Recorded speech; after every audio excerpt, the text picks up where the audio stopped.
to the MoxStars podcast. I am Menace, one of your hosts, and I'm here with Rampage. Hey, how we doing? Oh, we doing.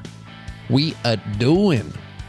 Welcome to the show, everybody. This is the MoxStars podcast, the #1 podcast on the internet for Magic the Gathering and Dr. Pepper. If you'd like to support the show, you can do so by finding us on YouTube, where you can like, subscribe, and ring that bell for more notifications. So you can see on screen, if you're watching us on YouTube right now, we have 583 subscribers. We are rocking, rolling, and the show is growing. You can also find us on all podcasting platforms, where you can leave us a 5-star review to make us look super duper cool. Almost as cool as, like, you know, maybe Don Cheadle or a can of Dr. Pepper in a suit, something like that. You can also find us on Patreon, where you can support us as an official Pepperhead. Join the Discord server, have your name turned Dr. Pepper Red there on the server. And our first thing that we're going to talk about today is actually one of our newest patrons. Gabe reached out and he sent me a couple lists. And so the first thing we're going to talk about today is Gabe's list, which is Rowan Donkey Kong Charge Fist. It's a Rowan Scion of War deck. And if you have never read Rowan before, which I think I might have read it once, and Rampage, I'm not sure if you really read the card in the past, but if you read it again in the modern day, it seems pretty strong. There's definitely something here. There's ways we can break this, and I'm interested to get into this deck list and understand the minutia of playing this 3-drop. Yeah, so if you guys out there have forgotten what Rowan says, because with the amount of Magic the Gathering content we get these days, it's easy to, you know, let cards slip through the cracks or just forget about Magic IP in general. So Rowan, Scion of War, 1 a black and a red, is a legendary human wizard. So you could actually get some... Well, no, wait. I'm not sure if like Harmonic Prodigy would work with something like this, but it is a wizard. It's a 4/2 with Menace that allows you to tap, and spells you cast this turn that are black and or red cost X less to cast, where X is the amount of life you've lost this turn. Activate only as a sorcery. So there is a hoop that you have to jump through. You have to lose some life in order to do this thing. And there are a few ways in Rowan to do that infinitely. There are also a few creatures out there in the Magic the Gathering universe that allow you to just pay life fluidly, or however much you want to pay. Like, I don't know, one of the best 2/3s of all time, Rampage. I think this was your selection, #1 overall. Treasonous Ogre is there. You can just pay. You just pay a ton of life, man. This is probably the best card in the deck. Constantly, just Pay life and make mana. I'm in. Yeah, and then you tap Rowan, and it's like, wait, how much less does it cost? Like, you can just be like, yeah, I'll add 10 mana, pay 30 life. And it's like, tap Rowan, everything costs 30 less for the whole turn. That is one crackle with power away from you're dead. So that's how good Treasonous Ogre is in this deck. But you also have Blood Celebrant, which is an older card. It's 1 black mana for what I'm guessing is a human cleric. But it's pay a black, pay 1 life, add 1 mana of any color to your mana pool. So you just keep spinning the mana that you create into a black, and then keep paying the life, and then profit. You know, step 1, pay a black. Step 2, pay a life. Step 3, profit, question mark.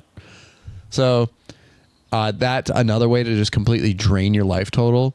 And then Gabe has a few really cool, like, you also have Doom Whisper in here. But you also have a couple of really cool ways to generate card advantage while also losing life, with like Dark Confidant, Bob, if y'all are familiar, or Keen Duelist, which is a newer version of that. I think it's from Strixhaven, commander deck? Question mark. I can't totally remember. Wall of Blood is also one of those ways to just pay as much life as you want to create the most gigantic wall you've ever seen in your life. But the deck is really cool. There's a lot of different ways that Gabe has to win the game. Like we said, the Crackle with Power is there. Torment of Hailfire. Their number is Legion from Warhammer. It says you may cast it from the graveyard. Holy crap. But you create X tapped 2/2 black Necron warrior artifact creature tokens, then gain life equal to the number of artifacts you control. Whoa, that's a huge swing. And then you exile it. So it's X and then 4 black mana. That's huge. That's a huge life swing. But seemingly worth it for this. Peer into the Abyss is here just to like pick up as many cards as possible, lose half your life, and then tap Rowan to make everything cost 20 less. Shatter Skull Smashing kills everything. X spells seem really good in here. And there's a lot of high costed things. So there's a balance in this deck of like having these things that allow you to lose life, protecting your commander, because if you don't have it, you just kind of, what do you do? And then being able to like interact with your opponents. Like there's an Ether Flux Reservoir, Bolas' Citadel combo in here with Sensei's Divining Top and Underworld Breach. A bunch of stuff. Descent into Avernus is really great because you lose life, create treasures, and then you can explode out of nowhere. But yeah, and then like even fetch lands technically ramp you for that turn. So cracking something and losing life for it is pretty good. Or like Cabal Pit, whenever you tap it, you just lose a life, or it deals the damage to you. So those are all really. I was pretty psyched to see all the MDFCs that you can pay 3 life to have enter in untap.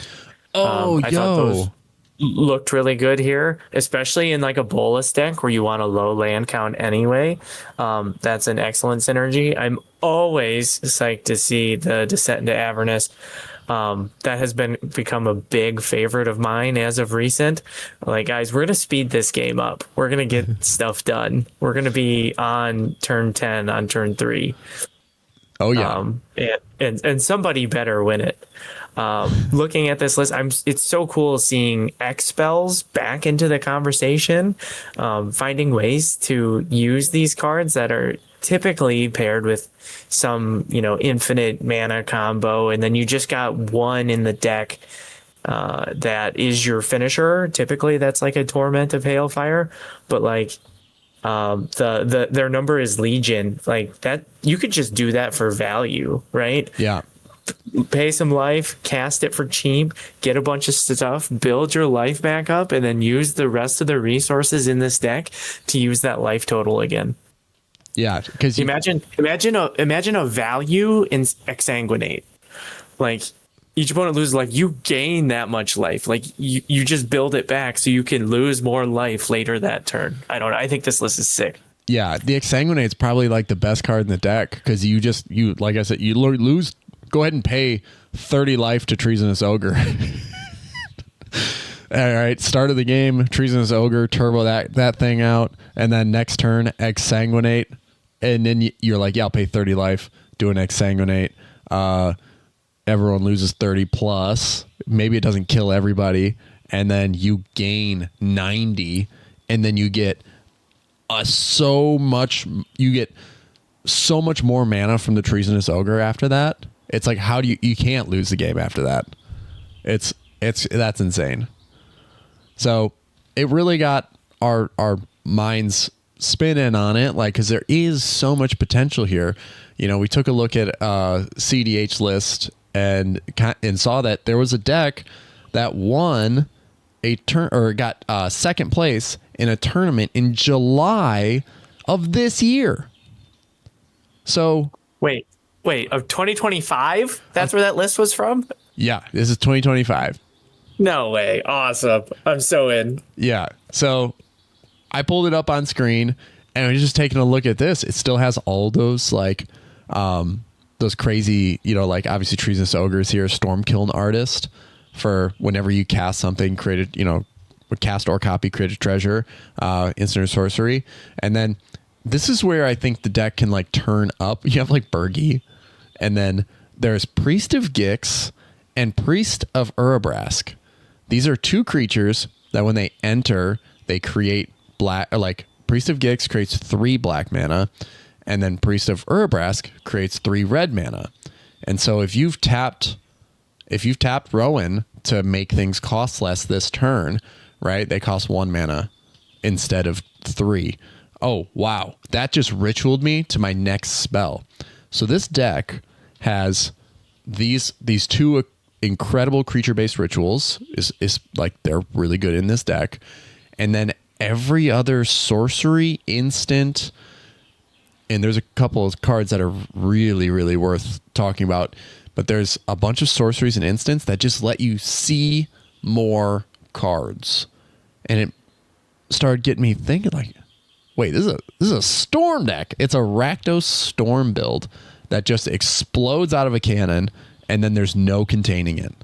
It just generates so much card advantage, and then has all those little pieces that work so well, like Blood Celebrant, and Dark Confidant is in here. There's a couple like control pieces like Valky, God of Lies, Mayhem Devil, Deadpool as a way to exchange text boxes, and then Shieldred to just like, as you're storming off and you've already paid life and you start drawing cards, Shieldred just brings your life total right back up. So yeah, the Pinnacle Monk, like you were saying with the MDFCs, I didn't even think that through when you first said it. I was like, those are probably some of the best cards in the deck now. The paying 3 life is not, like, when you can tap Rowan is insane. But yeah, the Shieldred too. This is like a wheels deck. It looks like we're drawing and discarding a lot frequently. And then, so that Shieldred, just again, to be able to, Shieldred can almost be a win con, you know? yeah. It might not kill your opponents, but it gets them below any sort of threshold where their ad nause is valuable. Yeah, and then once things cost like a little enough due to Rowan's ability, Stormkiln Artist just makes it so that you can just cast everything. Because every time you cast, you create a treasure, and everything costs 1 mana or, you know, potentially 2 mana. But yeah, it's like that Stormkiln Artist can help you storm off like crazy. Yo, can we talk about this Searing Touch? It's the instant, a red instant. Searing Touch, the buyback cost is part of the casting cost. Oh, so Rowan can reduce that. Yo, it's a kill. Oh, it's a kill. It's a win condition. It's a win condition. We were having trouble when we first saw this deck, like identifying win conditions. But this is like, that's a good one. With Stormkiln Artist, it's just a win. They're in here. They're sneaky. Yeah, these are sneaky lines. But yeah, it's got this, one of the coolest instants I've seen in a long time. And I'm not sure if any of you out there are familiar with Shaman's Touch, but holy crap, Mnemonic Betrayal was printed before Mnemonic Betrayal. Because Shaman's Trance is a 2 and a red instant that says other players can't play lands or cast spells from their graveyards this turn. So it stops Underworld Breach wins as well. So it's sort of, like a silence. But then it says you may play lands and cast spells from other players' graveyards this turn as though those cards were in your graveyard. That's why is that not played more? It seems stupid. Especially on top of all the wheeling we're doing. Just putting more and more stuff in their graveyard. Yes. Yeah. And let's see. It says you may play lands and cast spells. So you can, after you play this, you can keep filling their graveyard and keep playing the cards that they discard after wheeling. And it doesn't exile them. So if they have a Jessica's Will in their graveyard, that's it. That's the game. That's good. I don't know why I'm flabbergasted. I've never even heard of this card until today. So it's amazing. So thank you, Gabe, for sharing this with us. Rampage, are there any more cards you're seeing in this that just blow your mind a little? I mean, it's just fun outlets. There's not A plus B equals win. It's everything kind of synergizes with what the deck's trying to do in both lists, in the tournament topper and on the list we started with. Everything just kind of works together and values out your opponents. It's just the difference between the lists is whether we're doing it on turn 3 or turn 5, turn 6. Yeah, I feel like you can move really fast. Yeah, this is a really rad list. So thank you, Gabe, for sending it over. If you guys want us to take a look at your lists and do a bit like this on the show, join us on the Patreon. Send us your list. Join the Discord server. We have all of our patrons. We have Gabe. We have McCoy. McCoyan. Definitely Jeremy, Mono Greg, Reven Lift, UWP Quirked, Will Rule, Poolboy Barry, and maybe Anthony. So thank you all for the support on the Patreon platform.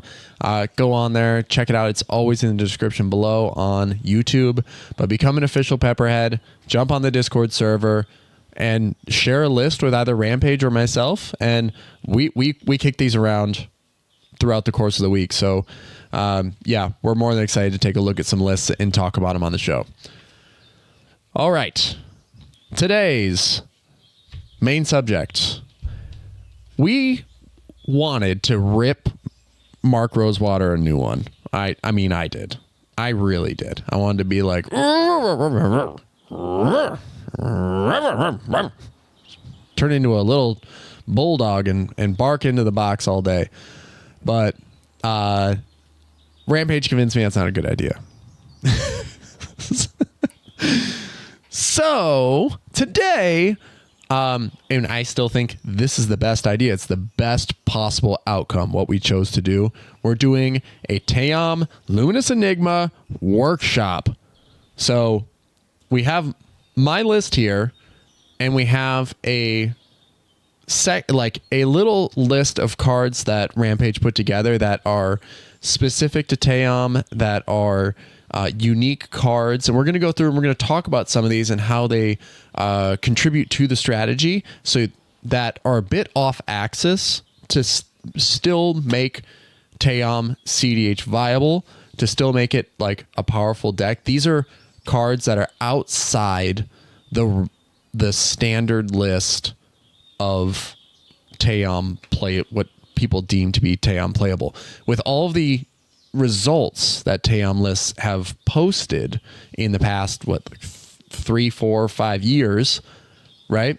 These are all cards that fall outside of that should be potentially considered to change your strategy so that you can net more wins by playing off axis. And we still think that these cards are just as effective as those others. So first, before we talk about those cards that are awesome and can help your strategy, Rampage, I'm going to give you the stage to talk about the Acacian Money Changer. Can we not talk about why? It's yours. The floor is yours. I hate it so much. I don't want the floor. Tayam, great card. Great deck. Love to play it. Interesting lines. You can do so much with it. And because of everything we're trying to do, right? We're trying to ramp. We're trying to slow down our opponents. We're playing pieces that interact because we don't have blue. We don't have counter spells. In the deck, every card needs to have value. It needs to do something. Not only do creatures enter and they get you counters that you can use to activate Tayam, they have to get you mana. They have to slow down opponents. They have to do something. And this stupid money changer that everyone swears by, that's on all the big lists, does none of that. It comes in, it gets you counters, and then it sits there for the rest of the game. It might be like sack fodder later. I think all the big lists are on it, and I don't get why. I think you could put anything in that slot and your deck would net ahead. So thank you for the stage. Thank you for coming to my TED Talk on why we should stop running the money changer. I the thing that I see with it, and I'm going to be honest, I didn't see it until I started going on EDH Top 16 and I started seeing like lists post results, because I've been interested in Tayam for years. But I saw it on there. I was like, oh, what is this? Oh, a 1 mana enters with 3 counters. And so it can come down early and then keep getting counters, so that when you're ready to go, it has a store of counters. That was kind of like what I saw that, you know, like that people were using it for. And I've played against Tayam at tournament a couple times, and that's exactly what happens. But a lot of the time it's underwhelming compared to like if you were just to play something that would push you forward or limit your opponent's abilities. So I still have it in my list, but I'm actually going through a deep renovation of my Tayam list to be so unconventional that it is beyond recognition, but will still win effectively. And that's where the conversation actually begins. So, Rampage, I've got your list of cards up here on the screen. I think we all know that Carrion Feeder finds its way into most every single list that exists out there. It's a 1 mana, 1 black mana for a zombie, and it's a sack outlet. It can't block, so it does suck in that way. But if you sacrifice a creature, it has the ability to sacrifice a creature, put a +1/+1 counter on Carrion Feeder. Generates counters. And that's enough. A lot of times that's enough. But the fact that it's also, you know, it is that infinite sack outlet instigates so many different combos that it just, yeah, it is unparalleled almost in Tayam lists. It seems to be the best sack outlet there is. Especially when you're pairing that. So it's already a creature that gets counters that you can take the counters off with Tayam, but then it pairs well with combo lines you're already trying to do. With Tayam, there's a whole bunch of stuff we can be looking at, whether it's undying or persist creatures, creatures that when they die get us some value, stacks pieces we don't want on the board anymore to resume our own strategy.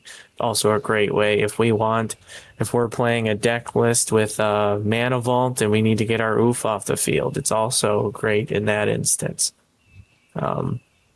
Does a lot of jobs. For my list personally, this is like my 101st card. Trying to find a way to jam it into the list. For the reasons I stated earlier, that it just gets counters. But it can get big too, and sometimes you just need a blocker or just need to deal that final damage to an opponent. It can't block.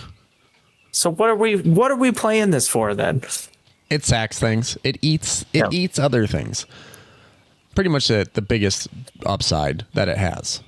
But yep. While this I think you get into game states where you're like stretching. You're like, oh, if I could just get another counter. I mean, I think we played the deck enough. That happens plenty. If I could just get one more counter, I could resolve. I could pop off, and this gets you there.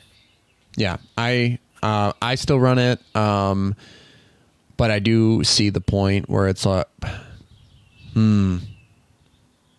yeah, I do see the point, but I do think that we do need to like divert from the tournament lists. And really, if you are a Tayam pilot, that you start looking like, and this isn't to say that your strategy is wrong or that the tournament lists aren't viable, or that I just think that there are different avenues with how wide a range of strategies is available to Tayam, that you need, like, everyone needs to rethink Tayam in order to start notching more wins with the decks, that you can increase its like conversion rate. And that's, 2 cards right there, like the money changer. I think we can like change our perspective on that a little bit to pull it for strategies that develop and are a little bit more solid on turns 3 and 4 than than like Money Changer, because Money Changer comes in and just starts it starts holding counters, but it doesn't do anything else unless you're playing Enduring Vitality or something like that, which I think we all are now. But I think you should. Yep, that one for sure. Yeah. But and then Carrion Feeder too. It is a sack outlet. It does get a counter. Sometimes that is enough. It is part of my Protean Hulk pile. Like I am playing Hulk pile now in Tayam because I do think that we can go back to that strategy because it's not looked at in the same focus that it used to be. People aren't looking for Hulk piles anymore. Like but they still are effective. Now this is your 101st card. You do seem to find room for this next card in every list I look at that you build, and that is Jiraga Tree Speaker. So again, the stage is yours, my dude. Yeah. I see this. I somewhat understand it, but I don't fully understand it. Yeah. Let me try to talk you into it because I only play a couple 4-drops in the deck. I get real hesitant about playing anything that's not super valuable that I can't reanimate. And one of mine is this Hazel's Brewmaster. So Tayam and Devoted Druid go together so well.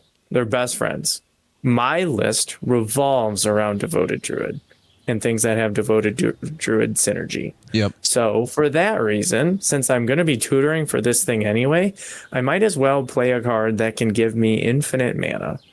And that's why I play the Hazel's Brewmaster.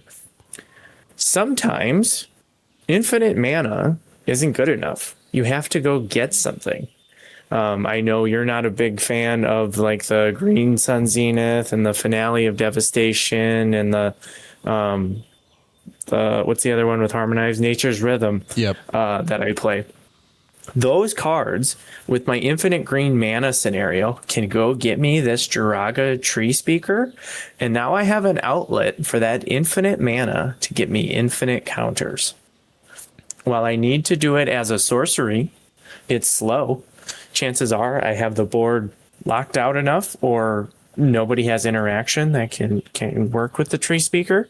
If I can land this and fill it with counters, then I can get my deck. I can get all my lands on the battlefield, and then I have all my other colors to initiate whatever finisher you want to put in your deck. If that's a Hulk line, if that's a Hoarding Broodlord line, you have that ability, and I think Jiraga gets you there.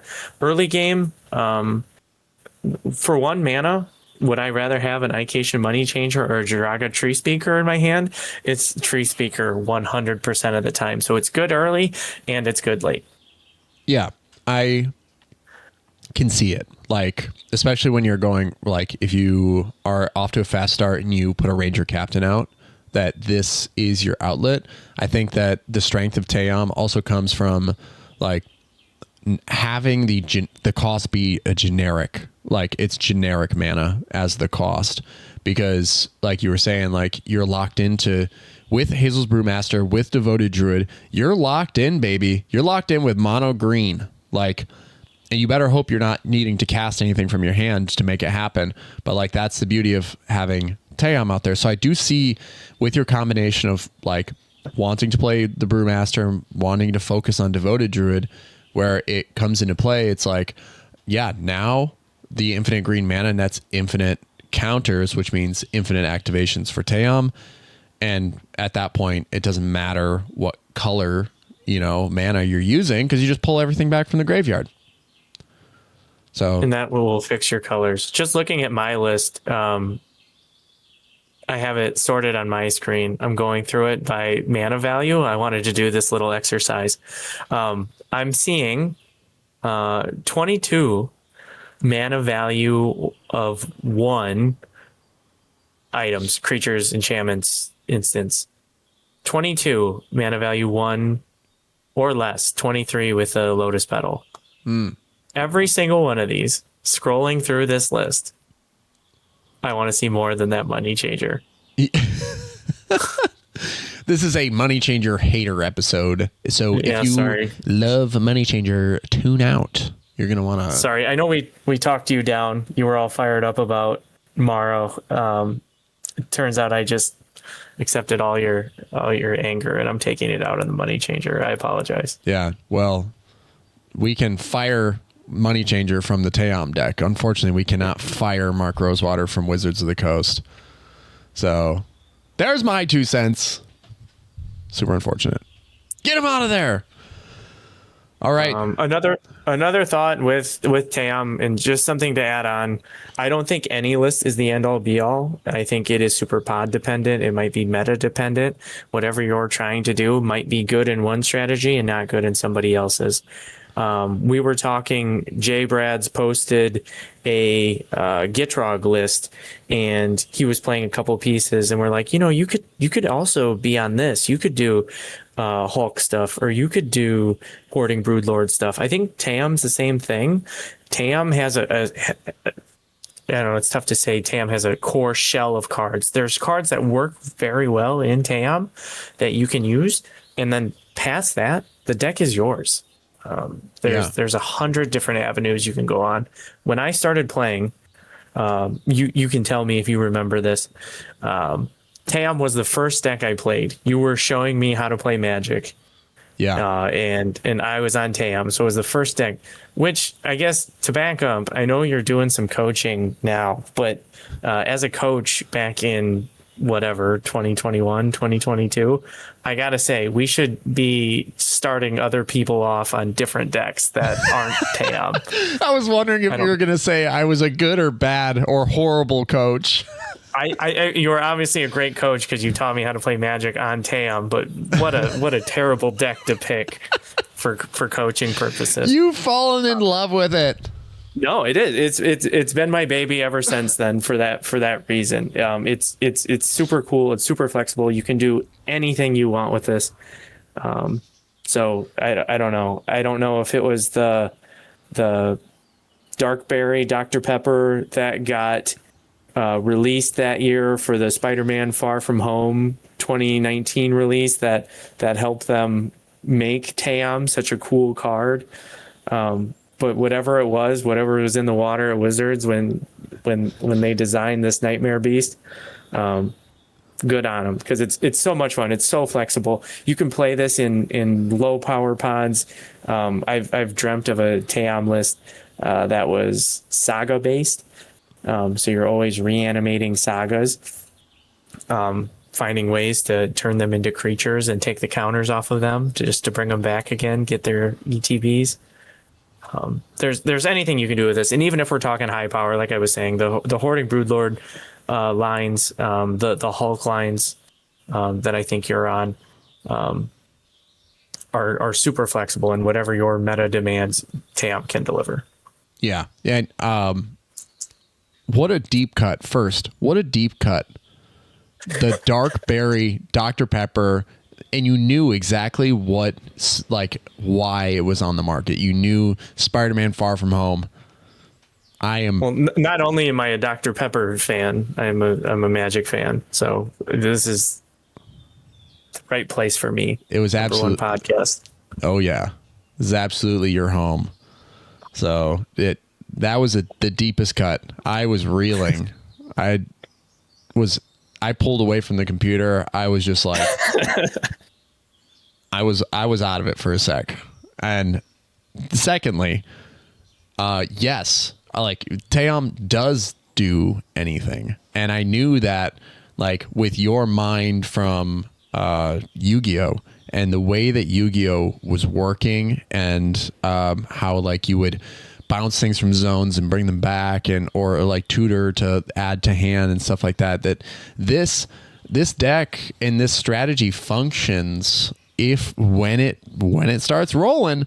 It functions a lot like those things. And I was like, you're gonna pick this up so easily. It's not an easy deck to pick up. I'm telling you right now, it takes, if you're going to start playing Magic and someone tries to teach you Tayam, like, this is something that requires diligent practice and studying, and careful reading. as well, because it is, even though the card is not straightforward. You cannot read the card to understand the card. Most cards, yes, you can. Tayam, there's a lot to it. There's a lot of like gaps to shoot. The space between spaces. That's where Tayam usually operates. So, and then thirdly, your mention of doing like a saga deck.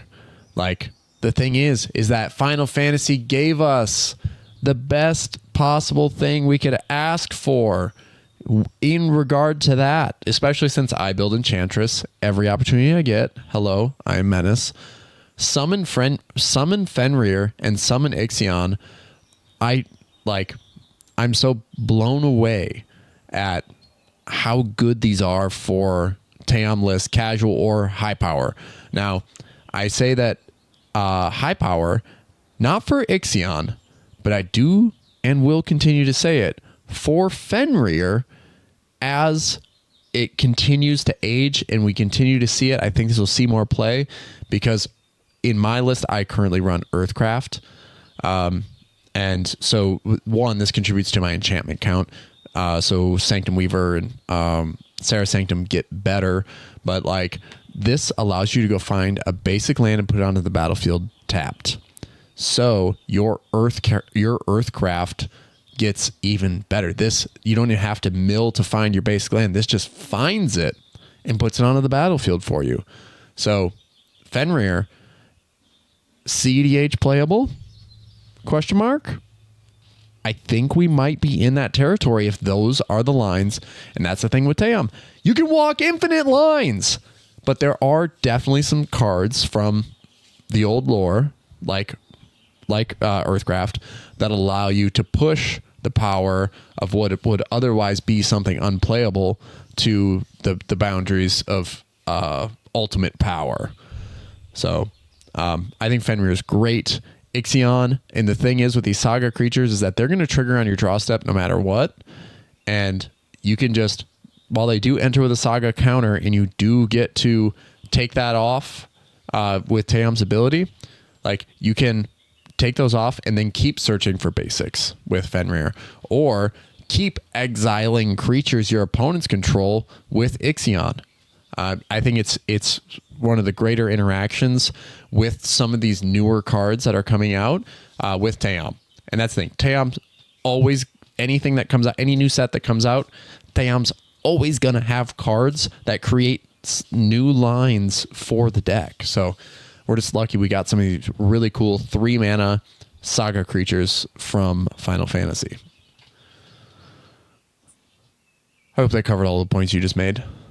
No, that was wonderful. I think every time a new set comes out, my first search into Scryfall is for creature and then the word counter in the text. And I was very excited when doing that search, these two came up. Yeah. I actually just stopped looking up for counter and I just started putting in 3 mana or less. And that's it. That's my whole criteria now. And then I'll go through and comb through it all. All right. Well, we do have a couple more cards in your list, and then I have a big bomb to drop. So I see here, obviously we could talk about Wall of Roots all day. Playable. Because it is and continues to be one of the better cards in Tayam, always. It's, so if you're unfamiliar, Wall of Roots, 1 and a green, put a -0/-1 counter on this creature, add a green mana, activate only once each turn. So you can activate on each player's turn. So as your opponents go through their turns, you technically will get 4 counters in every round around the table, which, you know, when it comes down, it's not even a tap ability. So it can start contributing right away and start garnering counters right away. So I do think Wall of Roots, seriously, unreal. You don't have to activate it every turn, but when you come around to your, like, just before your turn and you know Tayam's coming down, it's like, okay, I'll wait because I don't want to kill the Wall of Roots, and then I'll remove 3 counters, get that Tayam activation as soon as he lands. Feels good. And then after that, it's like a Tayam mana reducer because you can do it every turn. Yeah. Add that mana, contribute to Tayam's activation costs. Yep. And then, I mean, it's the best thing about Tayam. At instant speed activation, you can win on top of your opponents as they're trying to win on their turns. So Wall of Roots does help contribute to that as well. Deadly Grub. Now, you got some splaining to do, even though I know the explanation for this one. Deadly Grub is Tuna Black. This is a common from Future Sight, I believe, back in the day, but it's an insect 3/1 that has vanishing 3. So it enters the battlefield with 3 time counters on it. At the beginning of your upkeep, remove a time counter from it. When the last is removed, sacrifice it. When Deadly Grub dies, if it had no time counters on it, create a 6/1 green insect creature token with Shroud. So here's the thing. Since you can remove counters from any creature, it doesn't matter what counter they are, Tayam can remove the vanishing counters. The Deadly Grub dies, and it creates a new body, a 6/1, and he gets a vigilance counter because Tayam does see it enter. A 6/1 vigilance with Shroud. So it's excellent. Also, Tayam does not target or when you remove those counters, so you can still take the vigilance counter off the token when it comes in. And the thing is, the Deadly Grub's back in the graveyard, so as long as you can keep spinning the wheel, Deadly Grub, there's a really cool interaction with, any of the altars, any sack outlet that exists, Phyrexian Altar, Ashnod's Altar. The vanishing, when the last counter is removed, it's a trigger. So when the last counter is removed, sacrifice it. So remove the last counter, trigger to sacrifice it goes on the stack. You can interrupt right there and sacrifice it with Ashnod's Altar. It goes away. You still get the 6/1 because it had no time counters on it, and then you still gain the mana from something like Ashnod's or Phyrexian. So there are, like I was saying, the spaces between spaces. These are the things, these are like the little minutiae of the detail that can help you take a card that historically has done nothing and contributed nothing to Magic and turn it into something parity breaking in Commander, especially with Tayam. So did I steal your platform there for Deadly Grub? No, Grub is cool. Grub is one of the first cards you showed me when I was building this list. I think it's really cool. You get your whole graveyard or your whole deck in the graveyard with an Ashnod's Altar. You do have to know how the timings work, similar to Wall of Roots, activating that ability. When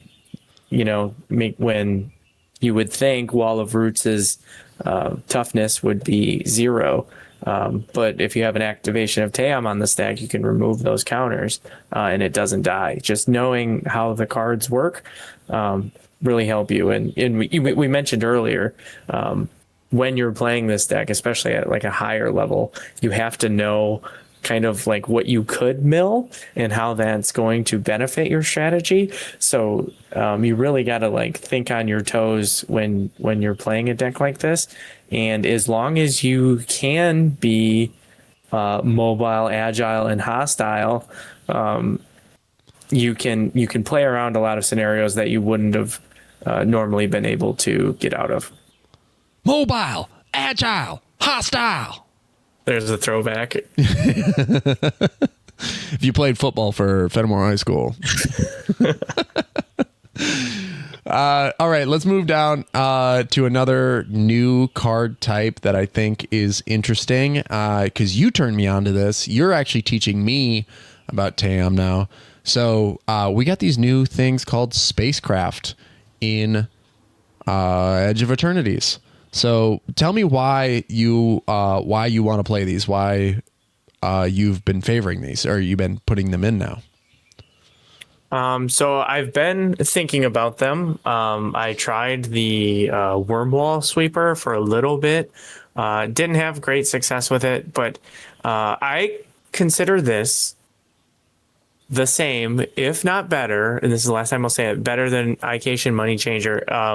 So like the Exploring Blue chip, right? 1 mana comes down, does nothing, right? Just like the Money Changer. But now, over time, you're tapping stuff. It doesn't require you to not have Summoning Sickness. It's similar to like Crew. So if your Tayam's not doing anything, if your Mana Dorks aren't doing anything, if you just have White Plume sitting out there doing nothing, or an Aven Interrupter that came in and already did its job, you can tap those and put value into these spacecrafts to eventually, once they become creatures, have 7+ or 4+ or 8+ counters that you can take off of them whenever you need. And once you're rolling, once you get that first Tayam activation, filling these up again with counters is super easy, and you never have to worry about counters again. Now, when you're doing your mills and reanimating stuff, your focus is mana to get another Tayam activation.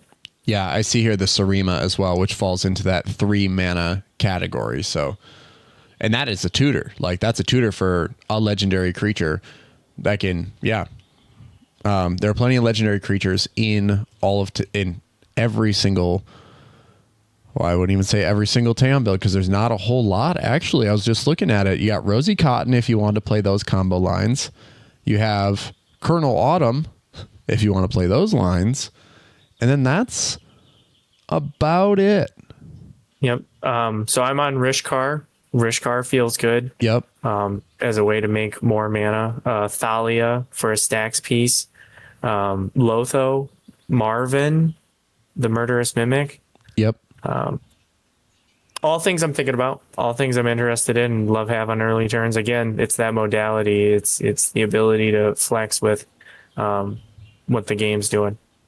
Nice. Yeah. Okay. I will consider them. I do think the Exploration Brood Chip is probably the best one, because Tayam can tap to help you start playing extra turns or playing extra lands on each of your turns. Next, we have a couple of enchantments that I really want to highlight before we get on to the next thing. We have Thran Vigil, which is kind of insane when you read it and you think about Tayam as a strategy, like its whole strategy, right? So Thran Vigil is a Brothers War uncommon for 1 and a black. So you can grab it with Tayam, you can put it onto the battlefield. Now it says, whenever 1 or more artifacts and or creature cards leave your graveyard during your turn, put a +1/+1 counter on target creature you control. Oh yeah. So in the same way, I said that Wall of Roots kind of reduces the activation cost of Tayam because it makes you a mana every turn. This does the same thing, but now with counters. It's a counter reducer, right? So every activation of Tayam is going to come in. You'll put a 1/1 on it, and now your Tayam activation costs 1 less mana. Yep. Or 1 less counter, excuse me. Yeah, and I do think this has merit in certain like combo lines. Like every Tayam deck is going to have a milker or a drainer, but which if you want to know what those are, I can expand on the Discord server. I just don't know if it's like friendly for YouTube or describing it over the airwaves. But I will describe it to you on Discord. But you can do it like you can create combo lines with persist creatures that if you have a sacrifice outlet. So as long as you have a milker out or a drainer out, then really Thran Vigil can instigate some loops that you can win the game or kill the table. So something like Putrid Goblin comes into play, and that becomes pretty dang good. Or Kitchen Finks. Yeah, pretty cool card for it to be an uncommon from Brothers War that was just overlooked, maybe tossed in your bulk bin. Now you have a ceiling for it in Tayam.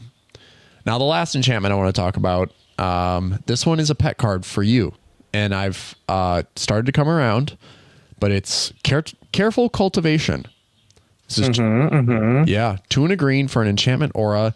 It says enchant artifact or creature. As long as enchanted permanent is a creature, it gets +1/+3 and has reach and tap for 2 green mana. And then It has a channel ability. For 1 and a green, you can discard Careful Cultivation, create a 1/1 green human monk creature token with tap, add a green mana. So it creates a Llanowar elf, so to speak. Not an elf, but you know what I'm saying. Creates a dork on the channel ability, but it's still sitting in the graveyard. And it just so happens to be 3 mana. So, actually, pretty damn good. Pretty damn good in Tayam. So, I'll let you have the floor again, please. Phenomenal. Shouts out Kamigawa. I love this card. It does everything I wanted to do. Channel is excellent. Not uninteractable, but pretty hard to interact with. It puts the thing in the graveyard I want to reanimate. Like I said, I've been pretty devoted druid pilled throughout my TAM years, and this is like my go-to. This is the best one. This is the thing I want to get to. There's other cards that do this. I know you were a fan of the Paladin Shield at one point, which it fills a similar role. It gives you enough toughness on Devoted Druid to make infinite TAM activations. But now with the Careful Cultivation on the Devoted Druid, what I'm doing with this is netting ahead green mana every time I do it. So if I'm interacted with, or I put that first activation of Devoted Druid on the stack to untap it, and somebody says kill spell, I can just go over top, and I'll still have the resources to continue my plan. Yeah, it gives you that one extra toughness, which I think is actually pretty crucial when players are sitting there watching a Devoted Druid line. Most of the time, all of the Devoted Druid buffs that get you there, and this is why Centaur Garden is so good as well. It's the +3. A lot of the pluses that were played in the past were +2. So yeah, it's pretty big at the end of the day, just that one little extra toughness. So I am swapping out Paladin Shield for this enchantment because it adds to my Sarah Sanctum count. Haha. Oh, you guys, for sure. Yeah. And then that human gives you the vigilance counter. Yeah, it does a whole bunch of stuff. Yeah. Everyone is underestimating Sarah Sanctum. Get out there. It's amazing. It's just as good as Gaia's Cradle. Okay? Enchantments are on their way back. They are back, and they're good enough to play in cEDH. Now that Dockside's gone. I was playing it when Dockside was still around, and yes, it sucked. It was a super, super sucky experience. Just getting punished. Yeah, just I just want this to work. I don't know why. People are like, oh, you got a Sanctum Weaver and Carpet of Flowers and a Sylvan Library. Well, that's just enough for me to go infinite. A good game, dude. All right, time for me to drop a bomb and shift gears here because Tayam has infinite avenues to walk. I am fully convinced that this build and this strategy can get you there at a cEDH table because, my God, it just does so much, and it works in the same way that +1/+1 counters do. But they're -1/-1 counters. So in my Tayam builds, I love including Hapatra, Vizier of Poisons. And Hapatra, if you're unfamiliar, is illustrated by the single greatest fantasy artist of all time, Tyler Jacobson.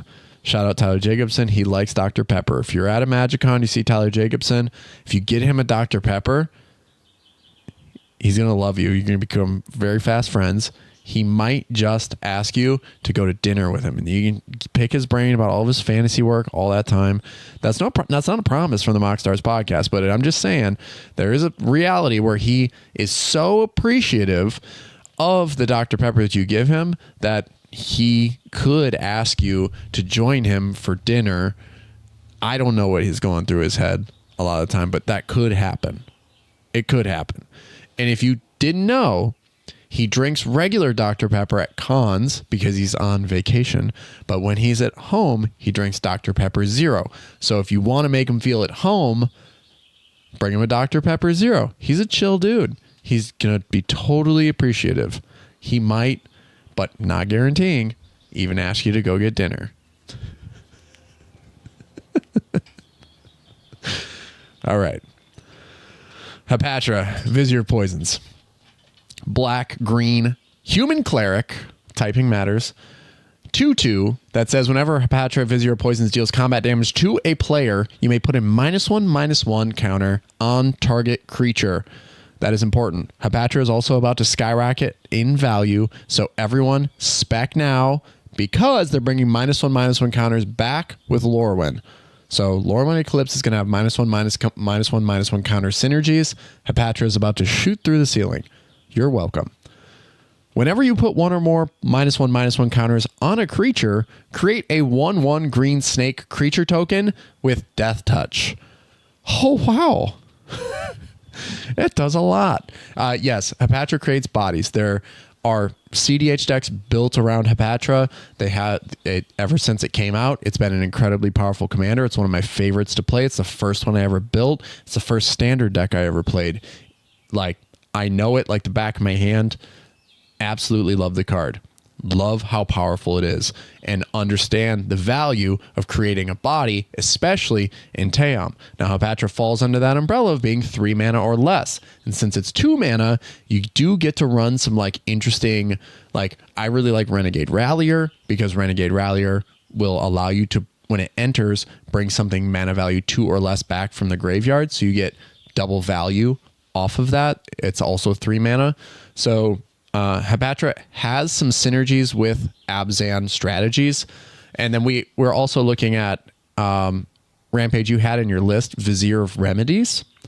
So Vizier of Remedies is 1 and a white. It's a 2/1 that says if one or more -1/-1 counters we put on a creature you control, that many -1/-1 counters -1 are put on it instead. So if you're playing persist strategies alongside Hapatra, Vizier of Remedies is a combo engine and has been used like that for a while.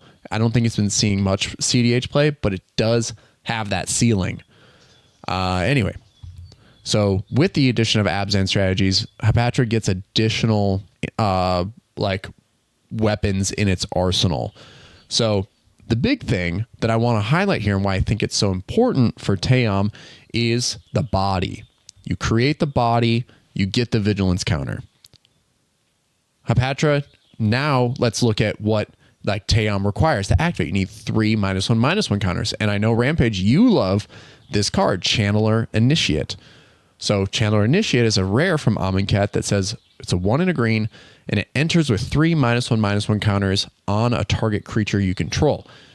And then you can tap it to remove a -1/-1 counter from Channeler Initiate, add 1 mana of any color to your mana pool.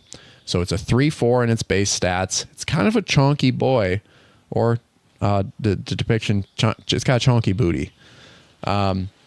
But it also Hapatra also synergizes with Devoted Druid. Because you're putting a -1/-1 counter on Devoted Druid to get that effect, we get additional bonus with it by creating that body. Now you get the snake with the vigilance counter. Like, you are shortcutting your strategy every single time by having these cards that are already being played in Tayam at a high level. And Hapatra helps stimulate that, like those strategies, while also being a backup commander with something like what players had coined as a term, sad nauseum. So Hapatra, instead of playing ad nauseum, Rampage, let me introduce you to sad nauseum. Because Hapatra plus Yawgmoth was considered, that was the nickname that it had, the strategy was sad nauseum. Because when the two are on the battlefield, you sacrifice a creature, you pay a life, sacrifice a creature, put a -1/-1 counter on up to 1 target creature. So you start shooting your opponent's creatures infinitely at instant speed with Hapatra and Yawgmoth out on the board. And so you pay a life for each card that you pick up, and that's why it's called sad nauseum. But with that combination, your opponents aren't allowed to have creatures in a very, very creature-centric format with it like that cEDH is right now. Like Yawgmoth plus Hapatra getting that sad nauseum combo so that players can't control creatures at all would be huge to be able to get that to pop off. Now, Yawgmoth is 4 mana, but in the builds with Protean Hulk, you are playing Animate Dead, Dance of the Dead, stuff like that. So you still can reanimate Yawgmoth with those enchantments after a Tayam activation. So that adds additional card draw to your strategies. The one thing Yawgmoth says, it says protections from humans. This is specifically designed so that he can't put a counter on himself. So it's genius design. I hate it, but it's protected so that Hapatra and Yawgmoth don't get even more disgusting than they already are.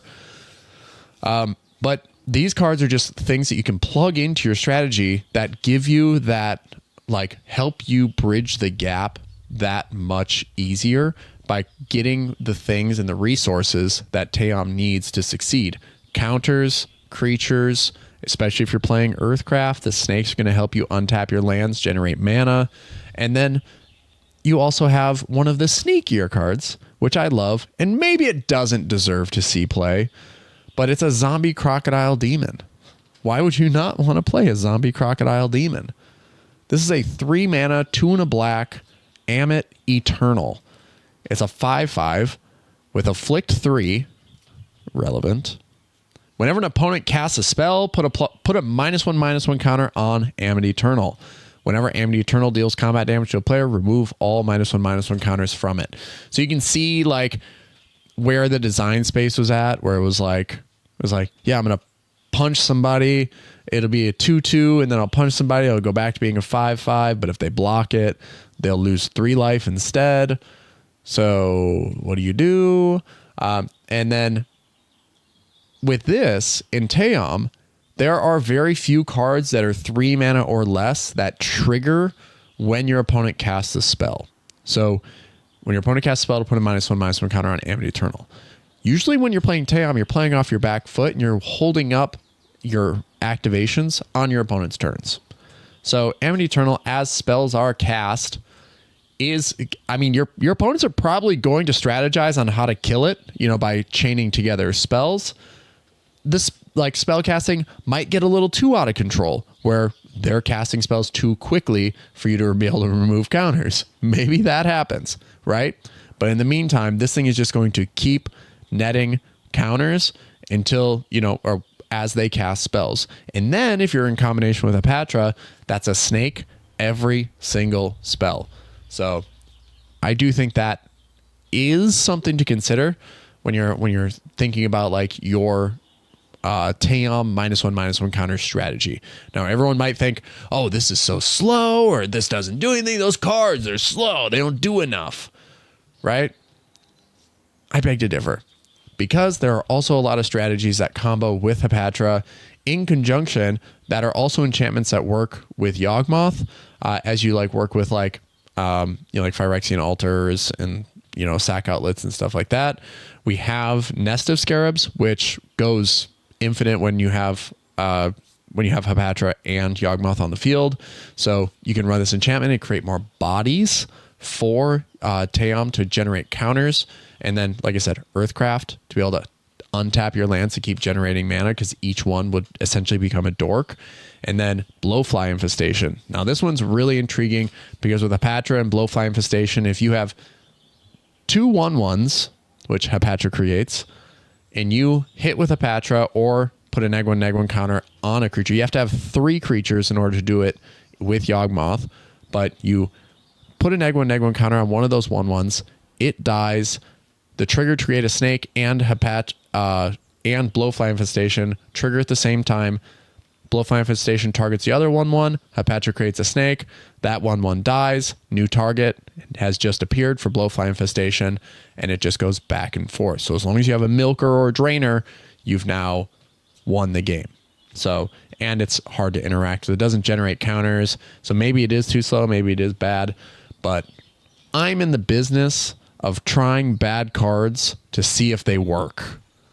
It's the whole reason you got to test the damn for weaknesses. You got to find what's going to work best for you as a player. And I think that these -1/-1 counters have been overlooked. And now that we know that -1/-1 counters are coming back with Rowan Eclipsed. Is it past tense? Eclipsed? I think it's past tense. Yeah. Oh man, what happened in Lorwyn, man? They got eclipsed, bro. But damn. With the prevalence of those not -1/-1 counters coming back, I do think Tayam is going to be able to shift and pivot on this axis and make it a more viable strategy in cEDH. Because, I mean, with how they've pushed every other strategy in Magic the Gathering, I just salivating at the opportunity to put Hepatra back into every deck that I can. So... yeah, it is. Tayam operates in a unique space. We mentioned earlier some of the cool stuff we've got, right? Like the enchantment saga creatures and the artifact spacecrafts. Every set, based on how cards are designed, right? They're either going to modulate casting costs or power toughness, or they can use any number of counters, lore counters or +1/+1 counters or vigilance counters, whatever it might be. Tayam is always getting tools, which again probably goes back to like why it's so flexible. You can do so many different things with it. But each set gives us, I just need one card per set. I just need one crumb that helps my strategy 1%. And over time, I mean, Tayam's going to be the best deck in the format. Yeah. And that's what I've, and kind of this, when I have the opportunity to speak on the matter and, scream to the heavens, Tayam is it is the deck that never stops growing. It'll never stop, because the design team over Wizards of the Coast, as competent as they are, cannot seem to stop with differently named counters to try to balance the game. So finality counters, there will be a time when those are relevant, especially with something like Emperor of Bones, where like you put a +1/+1 counter on it, you get to pull the thing from exile with a finality counter on it. You remove that counter because Tayam can do that, the getting into the trials. The thing was, I was looking at it again and I'm like, okay, you get the emblem to like say you can't lose the game, your opponents can't win the game. You then or your next turn, or if you kill it and it dies and you bring it back, you can zero it out to become a creature. And then you can just remove the 3 loyalty counters from it, and then state-based actions will take hold and it'll die. And so you get your activation, it goes back, you get 3 more cards, and you can just bring it back, zero it again, and then remove the counters. And it's just like the Deadly Grub. So I think that's also a really cool interaction. And no matter how competent the Wizards design team is, the MoxStars podcast is always going to find some way to add a card they designed to Tayam because of this Dr. Pepper fueled, Tayam pilled deck building prowess that is within our Discord. Come join us. Come hang out. I've got a brain worm and it's thirsty for 23 flavors. Carbonated 23 flavors, nectar of the gods. Yeah. Well, this has been the MoxStars podcast. We've talked ad nauseum or sad nauseum about Tayam today. Nice. Rampage. Any final thoughts? Try the deck out. Enjoy it. Just play it yourself. Find what you like. Do it. Just do it. Just don't put the Ication Money Changer in your list. Yeah, give it a shot without it. If you get desperate and you want to be just like every other thirsty net decker out there, then you can try it. Also, Dothy Voidwalker, really, really good. Do that too. Sure. All right. It's free. If you'd like to support the show, you can do so by finding us on YouTube, where you can like, subscribe, and ring that bell for more notifications. On YouTube, every single one of our highest viewed videos is always about Tayam, so we're just doing it for the clickbait. You can also support us on all podcasting platforms by leaving us a 5-star review to make us look super duper cool. Funny thing about that, all of our most downloaded podcast episodes are actually about learning more about the game. Beginners finding the show and jumping on that way. So you can also support us on Patreon by becoming an official Pepperhead. You can support the show for $3 a month. Join the Discord server. Have your name turned Dr. Pepper Red when you join up with the Patreon. Link those accounts, and we'll do a little spotlight if you share a deck list with us on the Discord server with Rampage or myself, just like Gabe did. And all of our other Patreon supporters like McCoyan, definitely Jeremy, Mono Greg, Reven Lift, UWP Quirt, Will Rule, Poolboy Barry, and maybe Anthony. So thank you all for the support. Jump on the Patreon, join the discussion, jump in the Discord server, because we have been hosting games on the server for the last few weeks, and it's been great to just like connect with the community and just stretch our legs a little, get some reps in. I busted Shalai and Halar out last week, and I did so much with one land. You will not even believe how much I was able to do with one land, and a lot of pity. Should probably start recording those games for research purposes. Yeah, maybe, and then record the hands that we take to know how ill-advised they are. Learn from our mistakes. Yeah, that's the whole point of life, right? All right, we're out of here. Peace.